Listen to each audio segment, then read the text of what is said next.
housing, housing is a very distressed sector, so extremely distressed. And it's almost comical when you actually look at some of the commentary and see, well, housing starts are up 5%, and that's good news. Well, come on, let's look at the level, not just the change. And if you look at the level is the level of the early 1980s. And if you actually look at a better measure where you look at housing as a proportion of total investment, it's at historic lows. Housing is basically a situation where there was too much investment in housing, and now we're paying the price. And the too much investment was in many different forms. And it's hard to point your finger at one particular thing, but the unusually low interest rate policies of the Greenspan era caused people to make investments in housing that started kind of a house price momentum. You had financial institutions that were willing to make loans that didn't make any sense. With almost no equity down, you were able to get a loan. And they knew that, that the consumer or the person going to get the loan wouldn't be able to pay based upon their income. But these financial institutions extrapolated the previous history of housing prices and figured, well, even if the wage stays the same, this person can do like a refi and take some equity out to pay the extra fee on the loan. So they're basically speculating on the housing market in general. So you've got that working. You've got all of these government incentives that that are unusual compared to other countries, like the deductibility of mortgage interest. That's very unusual. Do you know how much that costs us every year? $100 billion. Look, I'm not for tax increases, but I am in favor of getting rid of some incentives that don't make any sense. $100 billion a year. So figure what is the value of that if the government can float debt at 3%? We're talking multiple trillions of dollars of liability right there. So the subsidization of housing through mortgage interest deductibility, the effect of nationalization of all of the mortgage insurers.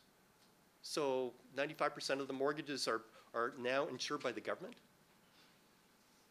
You've got a legal system in the US where you can basically just walk away from your loan, your mortgage. If it's the case that the loan's worth more than your house, you might as well walk. And that's it. Other countries, they come after your other assets, which is reasonable. A house is an investment. Come on, it's not a sure thing, but we're kind of fooled into thinking it's a sure thing. So I think that there were a lot of factors that led to the housing prices going up. Now we're in a state where we've got a huge inventory of houses that are not selling. There are no starts because it doesn't make any sense to start. And on top of that, you've got a shadow inventory. There's two shadow inventories. One is the expected foreclosures, and that's the main one that people talk about. So you can do kind of an extrapolation of what you expect to foreclose. So that's kind of one shadow inventory. Another shadow inventory are people that are not necessarily in distress, but have basically just taken their house off the market because they think times are bad and they're trying to market time effectively. And any sign of some resurgence in the market, they're going to unleash this inventory and it's going to push prices down again. The last thing on this question is that that there is another hit that we're taking on housing that's very subtle but very important. It has confounded a great strength of the US economy, and that is mobility of labor. So traditionally through different recessions, different areas are hit harder than others. So think of what happened in the steel industry and the so-called Rust Belt. Well, what happened there? Well, a lot of people moved. They moved to California, to North Carolina, South Carolina, Florida. But they can't move right now. They can't move because they're stuck in their house. If they sell their house, it's unlikely they get the value of the loan. And even if they get the value of the loan, they're left with zero. And what can you do with that? So there's many different layers of the cost. So far, it doesn't look good. There's a lot of programs that the government has tried, and some of them, we're getting some great lessons in what works as a stimulus and what doesn't work.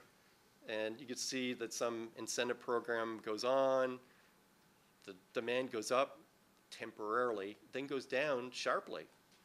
And really, these programs just shift demand, causes a short-term blip, and then we have to pay in the future.